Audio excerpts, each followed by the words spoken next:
Magandang araw po, mga kanegosyo. Welcome po sa Kabuhayan at Negosyo. Ito po ang inyong weekly show na magbibigay ng inspirasyon at practical na kaalaman tungkol sa iba't ibang paraan upang mapalaganap ang ating negosyo at umasenso ang ating buhay. Ako po si Gani Makatuman, ang inyong host na excited makasama kayo muli.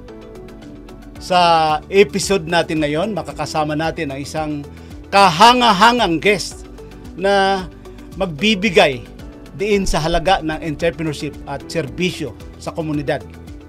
Siya ang founder ng Atlas Express Padala at ang utak ng GPL Group of Companies na kinabibilangan ng Atlas Shippers International, Jolong Enterprises at 7107 Island Placement and Promotion. Siya rin ang nagtatag ng Joel P. Longares Foundation Inc. na nakatuon sa pagtulong sa ating komunidad. Ngayon po ay tatalakay natin ang kanyang kamanghang-manghang journey.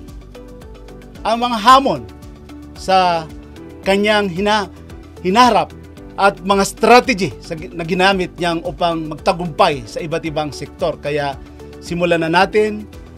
Ang guest po natin ngayon, napaka-swerte natin, ay aking isang iniidolo. I'm sure pagkatapos ng ating interview sa mga televiewers natin, magiging idol po ninyo dito sa Kabuhayan at Negosyo. Isang karangalan po, Sir Joel, Boss Joel, na tinanggap nyo ang aming imbitasyon sa inyo po dito sa Kabuhayan at Negosyo. Welcome po.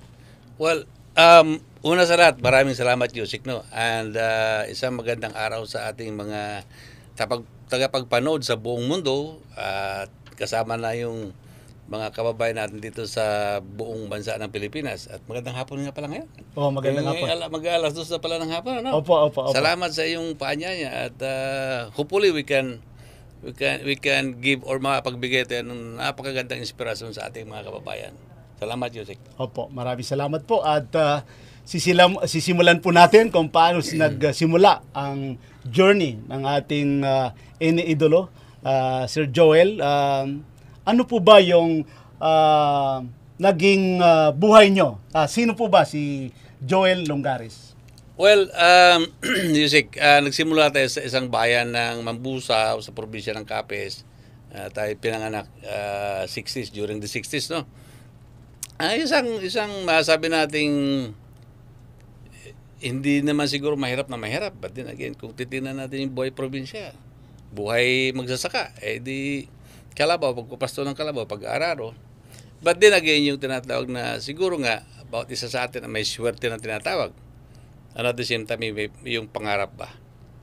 At yung pangarap na yun ang siya nagdala sa atin sa kung saan tayo nandoon sa sitwasyon natin sa pamumuhay.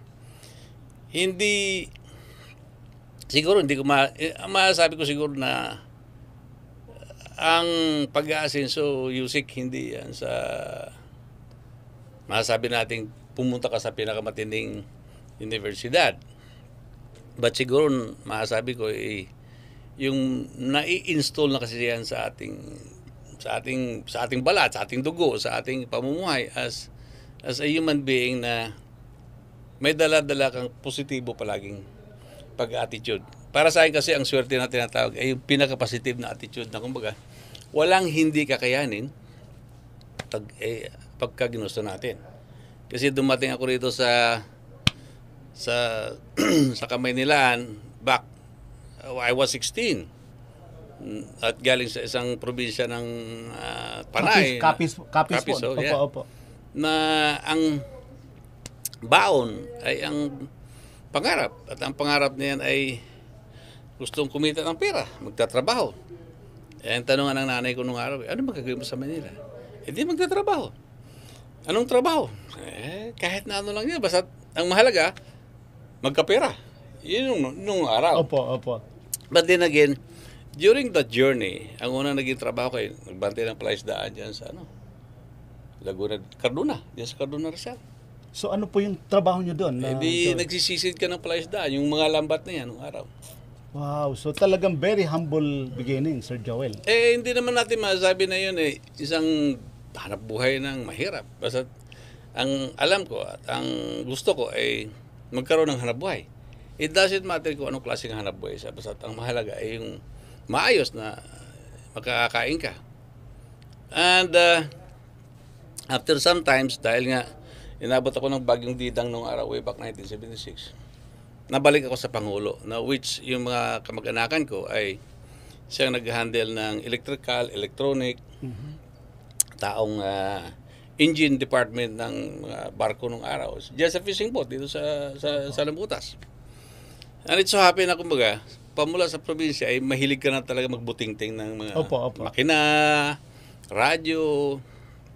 So kaya nakapag-aral naman ako ng IT or communication technician ng araw. So doon nagsimula ang kaalaman mo na paano ba pabibilisin yung mundo. Na which back 1977-78, ang alam ko, ang nasa sa utak ko nung araw ay bakit ba itong mga kable na ito nandito? Pwede naman siguro mawala ito pagdating ng panahon. Which after sometimes, sinasabi ko noon na darating ang panahon, mawala halos lahat ng kable. And everything will be wireless. Galing. Kung titignan mo yung buhay at mundo ngayon, yun na yung nangyayari. Hindi inabot ng 20 years yun. 15 years after, nag-umpisa ang wireless. So kung kaya, ang adaptation mo sa buhay, para sa akin kasi naging technician ako, naging OFW ako sa Saudi Arabia. Yan yung pinakamagandang gusto kong ikwento nyo sa mga televiewers natin, Sir Joel. Kasi ako napakalapit ang aking puso dito sa sector ng OFW kasi naging officer in charge po ako ng Commission on Filipino Overseas. Nakita ko itong problema ng ating mga modern hero na ikaw pala ay naging OFW sa Saudi Arabia. I was. And that is, I stayed there for 6 years, Yusik, no? And simply makikita mo yung buhay ng isang OFW na even up to now, sila pa rin ang matawag nating hindi naman siguro masabing na-neglect to. But every government naman natin, they are trying to do their best. But I believe that hindi pa enough. Tama. Yung ginagawa na. Kasi yung napakarami pang dapat improve, dapat gagawin. At siyempre kung magkukomment din lang naman tayo, sabihin na, ba't hindi ikaw ang gumawa? Ikaw pala magaling, no? Opo. So, but then again, sana buksan nila ang kanilang mga mata at sana ang ilalagay doon ay talagang nanggaling doon. Yung mismong may puso talaga at nakikita nyo. Sino ba may problema? Ano ba talagang problema? Although, yung communication natin sa gobyerno to gobyerno, napakahalaga nun. So, kaya ang dapat maipipwisto mo ron ay yung may experience talaga. Especially sa magandang negosasyon sa both countries. Opo. Napakaraming concern po ng ating mga OFW, no? Particularly yung mga OFW natin sa Middle East country. Okay na yun, yung sa mga first world country. Pero alam ko, parehong mundo po ay na-experience nyo. Kayo talaga yung nakaranas doon sa mga concern ng ating mga OFW. Pero nung nasa Saudi kayo, ay doon ba kayo nag-start magnegosyo, Sir Joel? Or dito ka na nag-start magnegosyo sa USA? Ay gustong-gusto natin na marinig yung kwento mo dyan, Sir. Para po sa kaalaman ng ating mga televiewers, nagkakilala kami kini Sir Joel sa isang flight namin to Dubai. So, magkatabi pa kami sa aeroplano. So, yes sir. Marami kang naikwento sa akin noon, kaya na-inspire ako doon masyado doon sa mga kwento mo sa akin, Sir Joel. Pero siguro, mas maganda kung ma-share natin sa mga televiewers natin yung kwento nyo po doon na Sir Joel. Well, actually, pag ninegosyo na yan, at umpisahan natin pag-aaral ng yung business administration, ano ba yung kahiliran noong kurso. At yun yung isang bagay na siguro napakagandang itik up madalas na bakit ka pa kukuha ng business ad? Opo. Kasi ang sinasabi ko dyan, bago ka kumuha siguro ng business ad, nagtinda ka muna ng taho, nagtinda ka muna ng kung ano-ano, na yung numero. Kasi ang business kasi pinag-uusapan palagi numero eh. Kailangan yung takbo ng utak mo mabilis sa numero eh. And diyan ang hugot ko na kung gusto mo umasenso sa pagninegosyo, abay umpisahan mo yung matuto ka magbenta ng kahit anong bagay muna. Kasi doon mo makikita yung halaga ng halaga or value ng pera.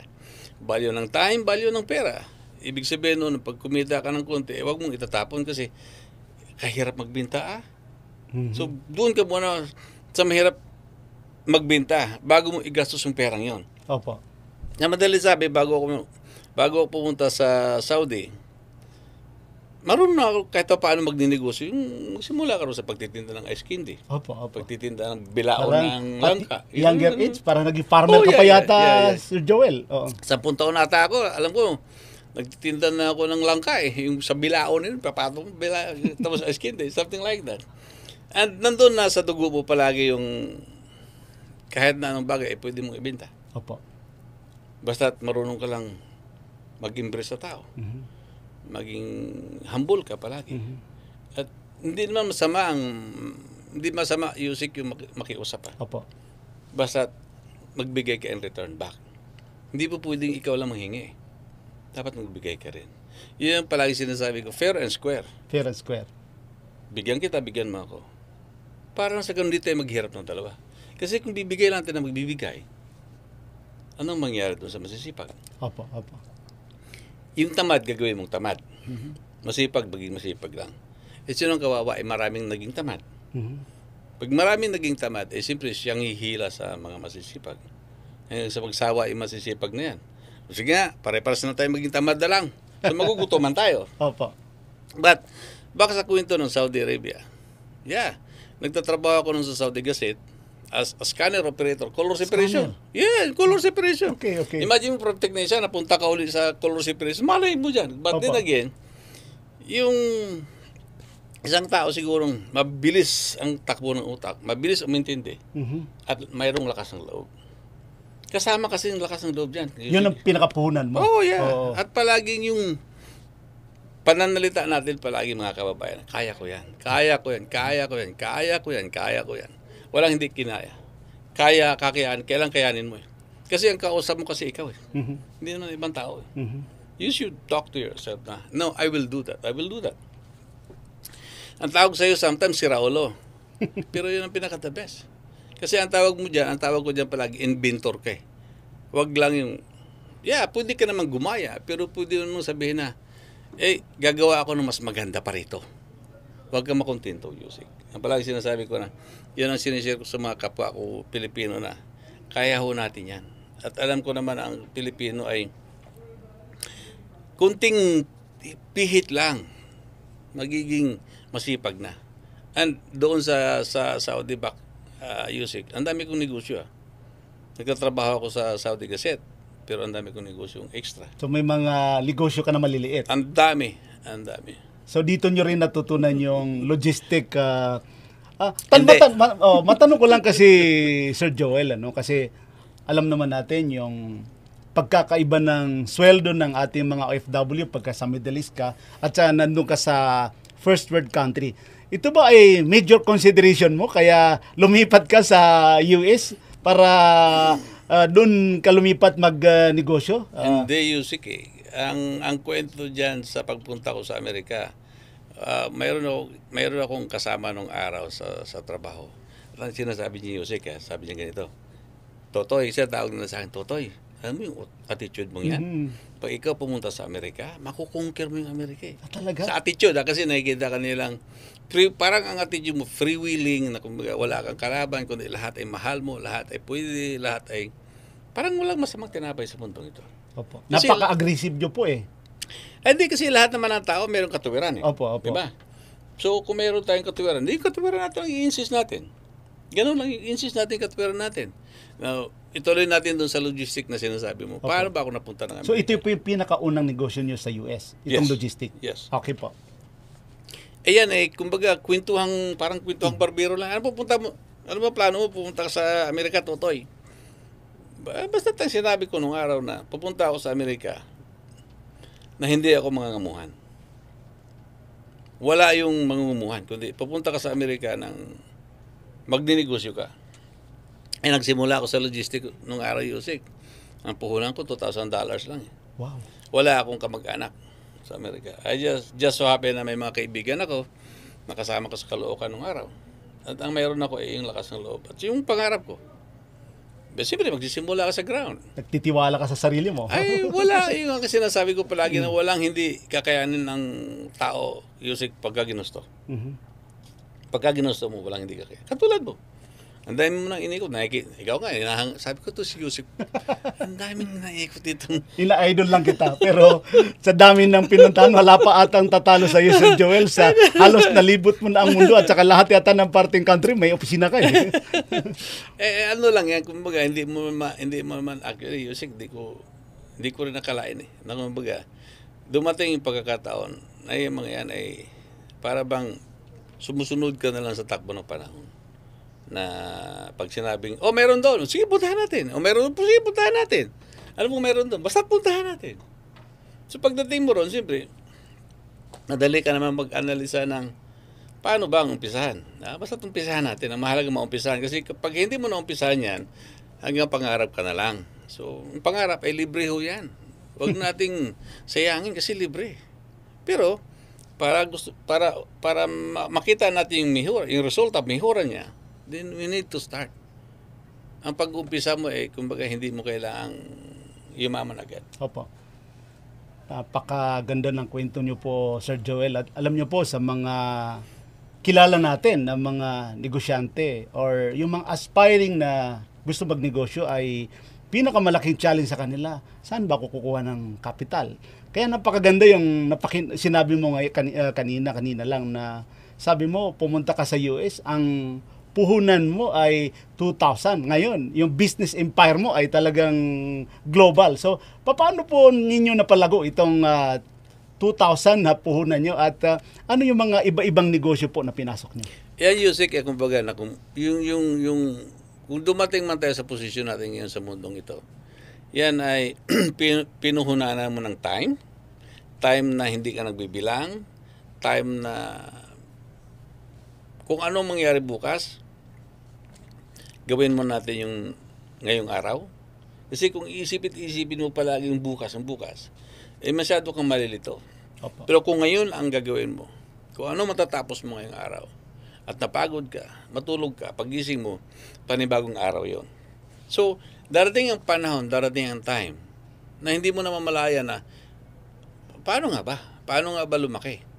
Kung ako tatanungin mo, ang palagi mong sagot dyan, basta ako yung nagtatrabaho araw-araw.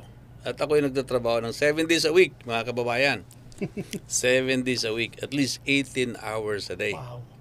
Kasi, wala ka namang gagawin eh. Para na sa ganun, wala ka ng time na gumawa ng kalukuhan. Kasi, sa dami kong nakikita, Yusik, na mayaman. Mm-hmm. And then, ang dami din naman nilang ginagawang wasted Yes, time. yes. Opo. Yung perang Opo. yung perang Nasasayang, kinita. Meron mo pinagtrabaho mo ng gusto tapos itatapon mo lang. Although, may karapatan naman tayong lumigaya. But ako, ang enjoyment ko kasi pagtatrabaho. I enjoy working. Nandiyan naman yung pamilya mo on the side, but I focus myself into the time na, kumbaga, kailangan bawat minuto, hindi dapat masasayang. Katulad itong discussion ito. This is not a sayang for me kasi ako, I believe na sa mga televiewers natin, marami silang matutunan sa akin na kumbaga, wag ko kayong mangarap na masyadong malaki. Although hindi bawal yon, pero pangarapin niyo muna yung kakayanin niyo lang muna. Kasi along the way, mangangarap kayo na mas malaki pa eh. Kasi alang katapusan yan, yung tinatawag na ang tao ay hindi magiging kontento. Ang kita mo si Elon Musk, Opo. 250 billion, and he is still Growing and growing. working 18 or 16 hours a day. Kasi habitual ang tawag doon. Opo. Naging habit mo. Opo. It's not the money you seek, kundi yung mismong accomplishment mo na marami kang matutulungang tao. For myself, it's not the money. Tama po yan. But yung bawat creation, meron kang mabibigyan ng hanap buhay, makakatulong ka sa kapwa mo. Balikan natin yung tao sa probinsya kasi pare-pares na tayong probinsyano. ang dami natin nakikita doon na kumbaga hindi makakabili ng gamot. Opo. As we tumakbo tayo sa ng larangan ng politika, ang daming hindi makakabili ng medical. Opo, opo. Yun ang totoo niya. Masyadong nakaka-inspire yung mga kwento sa atin ni Sir Joel at mamaya itutuloy natin yung kwentuhan natin at paano naman niya nami-maintain yung kanyang competitive edge sa business. Kasi kanina nabanggit niya si Elon Musk. Para sa akin, sa dami kong kakilalang negosyante, ito si Sir Joel ay Elon Musk of the Philippines. Magbabalik po ang kabuhayan at negosyo. Please stay tuned.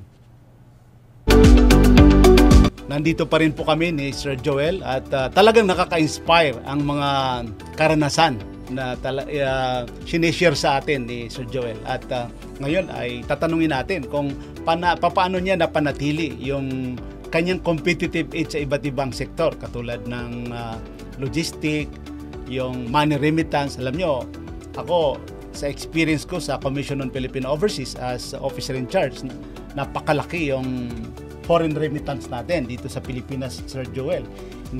Wala tayong langis, pero ang gold mine natin is the foreign remittance. I think ang competition dyan ng Central Bank ay umaabot na tayo ng $47 billion annually. So, paano naman kayo dito napasok sa negosyo na to, Sir Joel, from the logistic? Well, kasi kapatid yan, Yusik eh. I mean, ang money remittance kasi is parang hand-on-hand na negosyo ng logistic or balikbayan boxes at saka yung money remittance. Kasi yung nagpapadala ng balikbayan boxes ay nagpapadala ng money remittance na which ang pagkakaintindi at pagkakaalam ko ang Amerika ay siya mayroong pinakamalaking remittance sending kumpara sa mga bansa ng Middle East. Kasi ang average namin sa Amerika, mag-average kami ng $800 per transaction. Wow. Personally, ako ang account ko, we are averaging about $1.5 million a day na pinapadala sa Pilipinas. On the average, on a daily average. Opo. And that, ang way of sending money to us, pupunta sila doon sa store. Opo. Ang tawag namin offline business. Offline business. Then, meron tayong online, which is yung makukuha mo yung sa pagpapadala mo through mobile. Oo. Yan ang sikat na sikat ngayon eh. Logo mobile. Yeah. So, tandaan po natin yan. I-download natin yan. Ito ay gumagana sa Amerika and Canada pa lang. Opo. Which, we are, actually, may kausap ako sa Colorado last week, yung Cambodia, Vietnam, and at the same time, we will be expanding it into Indonesia at the same time. ASEAN From neighbors. US. Opo. Kasi ang isa sa pinakamalakas actually India. Oh. Yes, malakas ang India. Pero sa Pilipinas, katulad nga na nababanggit mo, yung $47 billion na recorded, that is only the transfer. Not including dala-dala ng tao. Yes. Kasi yung dala-dala ng tao, I believe it's almost the same. Oh, yes, double.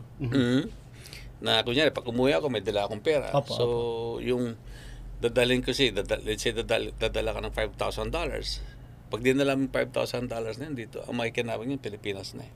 Pag binili mo ng sako ng palay, bigas, kung anong bibili mo sa pangangailangan sa pang-araw-araw, Pilipinas ang makikinabang sa pera na yun. And that is, I believe, almost similar. Almost. Sa 47 billion mo. Opo. If not, maybe more pa. So, yun. In terms naman ng competitiveness, Yusik, if not ako ang pinaka-advance sa sistema. Totoo yan. Yung sistema ng approach sa pag-ano ng negosyo, paano ka nagkakaroon ng advantage sa mga naging kasama mo sa industry.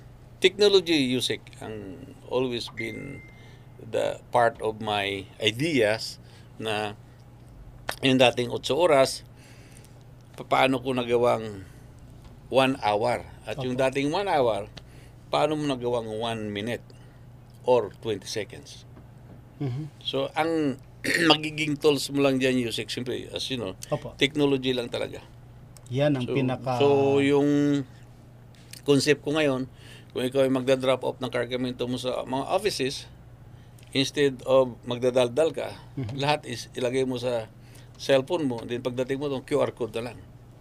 Then tapos na yung transaction. Digital economy tayo Yes, ngayon. yes. Oo, kaya Which is, Pilipinas, kung makikita mo, I believe 70-80% of our kababayans, they have, opo.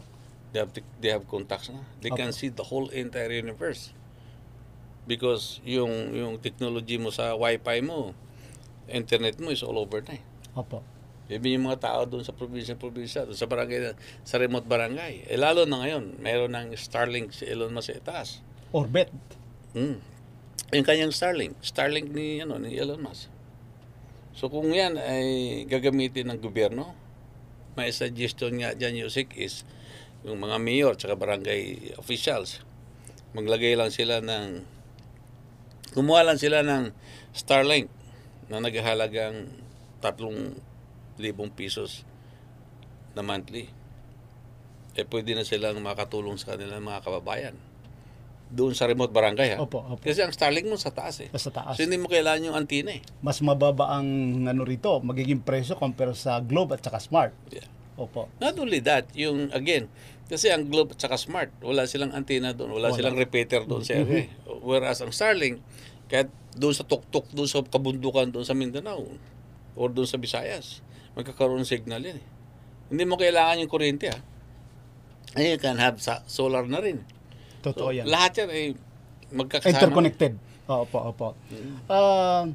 Ako po hindi ko maiwasan ito na katanungan kasi nandito pa naman tayo sa concern natin sa mga OFW.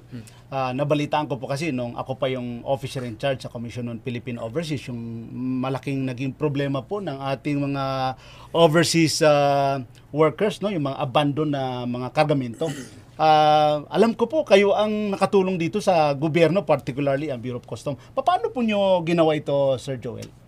Well, mangyayari Yussi kasi dahil may mga kaibigan naman tayo sa custom. Well, sila ang nag-reach out actually. Opo, opo. So, hiningi nila yung ating kamay to help them distributing yung balikbayan boxes. Opo. Kasi ang opinion ko palagi dyan na part ng discussion ng araw na pwede nilang ipapick up yung mga kargamento na yun sa area kung saan mayroong opisina ang mga custom natin.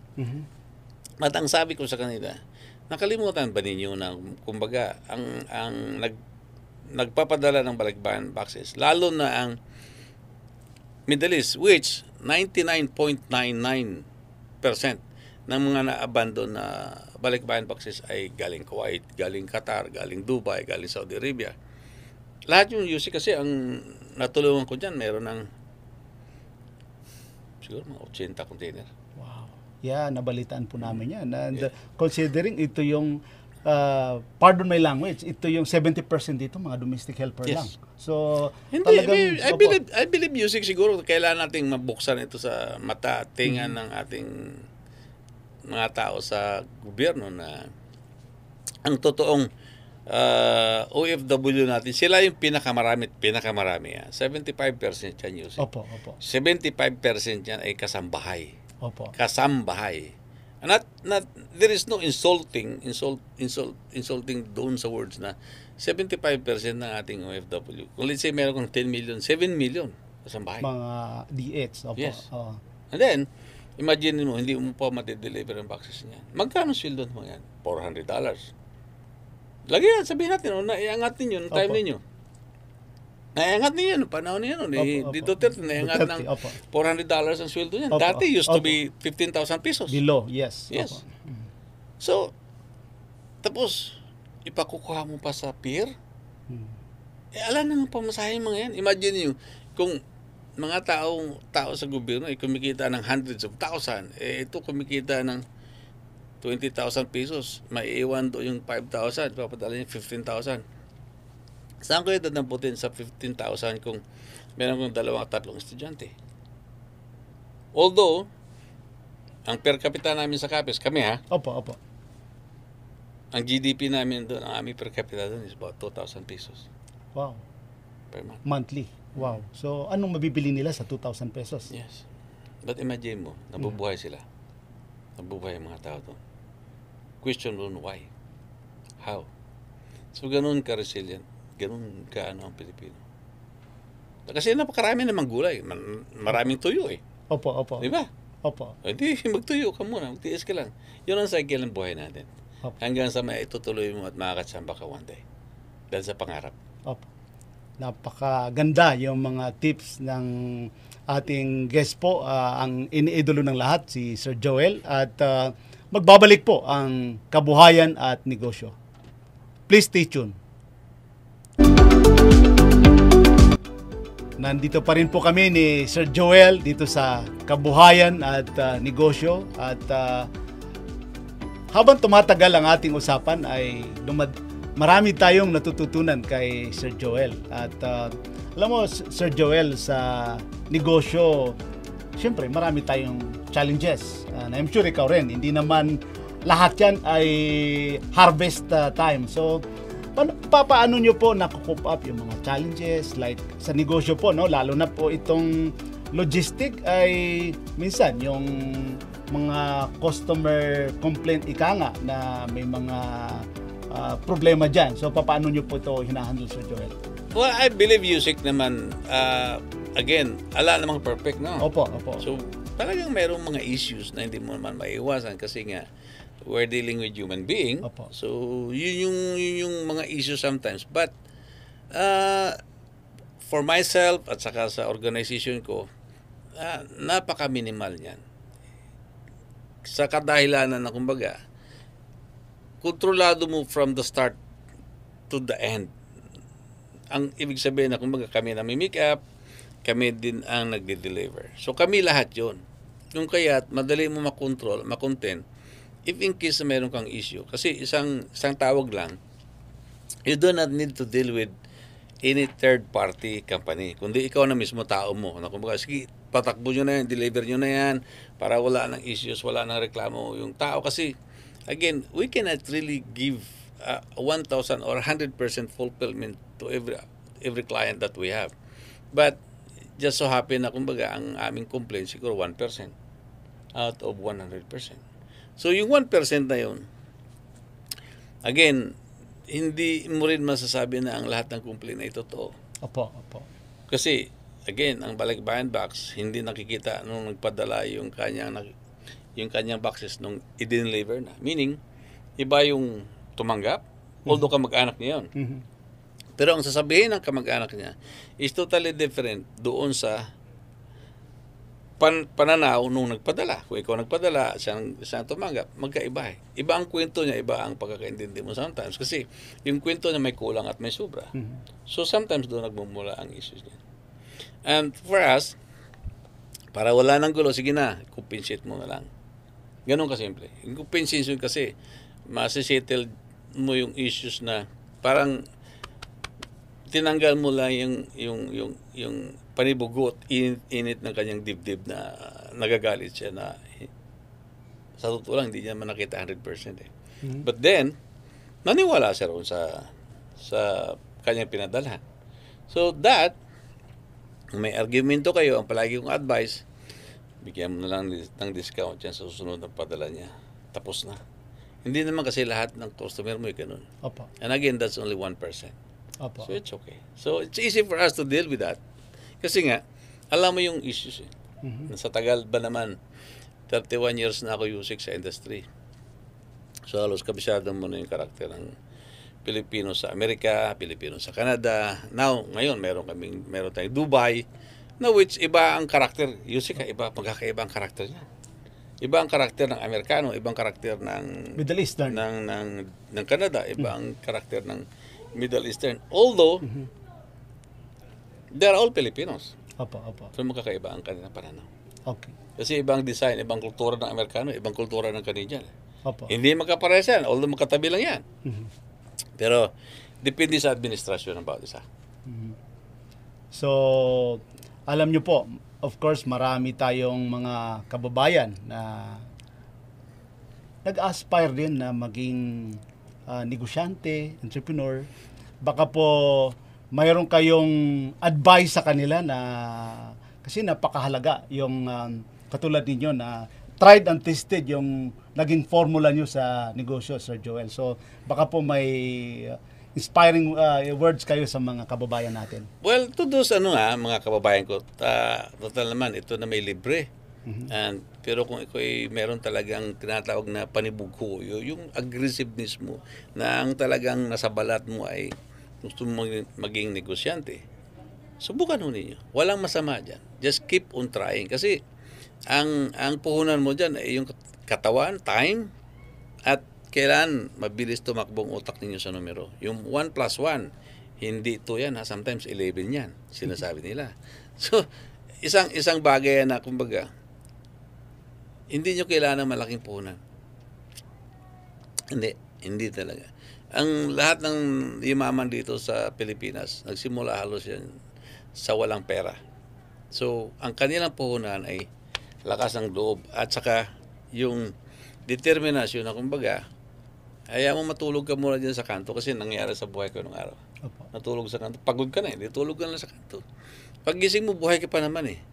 So, as long as mayroon kang tinatawag na pangarap, try to catch that, habulin mo yung pangarap mo. Kasi libre lang naman yan. But ang pinakapunan at puhunan mo talaga, huwag kang umangal. At huwag kang matakot. Huwag kang matakot. Kasi, again, kaya mo yan. Kasi kinaya ko eh. Kinaya ni Yusik. Kinaya ng kinaya ni Henry C. Tingnan nyo. Kinaya ni Manny Villar. Lahat ng simula yan sa katulad natin. Katulad ko na wala rin. Kundi ang kanyang puhunan ay lakas ng loob. At saka yung gusto mong lumaki, kinabukasan pagising mo. Kasi nung araw, Yusik, yun ang naalala ko eh. Pag ako'y matutulog, gusto ko kinabukasan pagising ko, malaki na ako. Hindi ko alam na pagyaman pala yun. Basta yun ang nakadesign sa utak ko. Pagising ko kinabukasan, dapat gusto ko malaki na ako. I was 8-10 years old back in the days. Yung ganun. Basta gusto ko pagising ko kinabukasan, malaki na ako. Sana malaki na ako bukas. Ngayon po ba ay sa mga nakamit nyo sa dami at sobrang lalaki ng mga negosyo nyo, kayo po ba may gusto pa kayong mangyari sa buhay ninyo? Gusto niyo po bang pumasok sa politika? Ano po ba ang gusto ni Joel Longares na hindi pa niya nagagawa? Well, pumasok na tayo sa politika. Actually, tumakbo ako ng 13 and 19 sa probinsya ng Capiz. Opo. Bilang gobernador. Opo. Hindi tayo pinalad kasi hindi tayo namili. Hindi ako namili. Opo. Ayaw ko mamili. It's hard-earned money. Yes. Hindi ko pwedeng pamigilan ng ganun. And besides, ang ano ko siyempre, baon ko na yung kaalaman ko. Yung dugo mong makakatulong kay. So, hindi pa naman natin sinasara yan. Opo. Yang mundong yan. Pero, sa pagninegosyo, Yusik, doon lang tayo. Opo. At, marami tayong matutulungan tao. Opo. At alam ko po, yung foundation nyo ay nung Tuloy. nangyari yung Yolanda, isa kayo doon sa unang tumulong talaga at marami pa akong nababalitaan talaga, Sir Joel, na talagang yung foundation nyo ay nagsiservisyo talaga sa ating komunidad. We're trying to help naman as kung meron tayong may tutulong. Yun naman ay marami namang extra, Yusik. Kumbaga, 3 bisis ka lang kumain maghapon. Opo. Maraming salamat sa iyo, Sir Joel, at sana ay may susunod pa na maging guest namin kayo rito sa pagbahagi ninyo ng mga kamanghang kwento at mga aral at yung mga karanasan ninyo po sa entrepreneurship at sa serbisyo sa komunidad ay tiyak na magbibigay inspirasyon sa lahat ng ating manunood. Maraming salamat po sa mga kwento ninyo. Tiyak na maraming matutulungan sa mga natutunan namin sa iyo ngayon.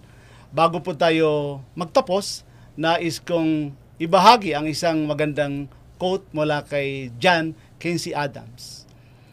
If your action inspire others to dream more, learn more, do more, and become more, you are a leader. Katulad po yan ni Sir Joel. So sa ating pong mga viewers, patuloy natin pagyamanin ang ating mga pangarap at maging inspirasyon sa iba. Salamat po sa pag-tune ninyo sa Kabuhayan at Negosyo. Hanggang sa susunod na linggo, alas 4 ng hapon, magpapatuloy po sa pag-unlad at tagumpay ang inyong negosyo. We at Kabuhayan at Negosyo are one with the government in our commitment to help Filipino entrepreneurs improve their lives. Lagi po natin tandaan, kahit anumang sakuna, kahit anumang problema, kayang-kaya natin ito. Ako po si Gani Makatoman at ito po ang Kabuhayan at Negosyo.